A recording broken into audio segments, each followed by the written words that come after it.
Here's a step-by-step guide on how you can withdraw money from JustMarkets. First, you want to go to the JustMarkets website and log in with your credentials. And then we will go to the withdrawal section.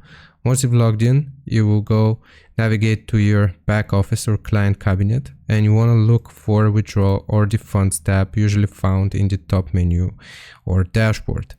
Then we just have to select a withdrawal method. So JustMarkets offers various withdrawal methods such as bank transfer, credit or debit card, e-wallets, and cryptocurrency. And just gotta choose your preferred withdrawal method.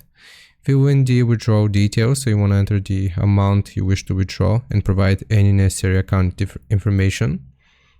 Then you just have to confirm the withdrawal, review the details, and if everything is correct, confirm the withdrawal. You may be asked to verify your request via two-factor authentication code or email confirmation, and you just gotta wait for processing. Here's how much or how long each processing lasts depending on the method.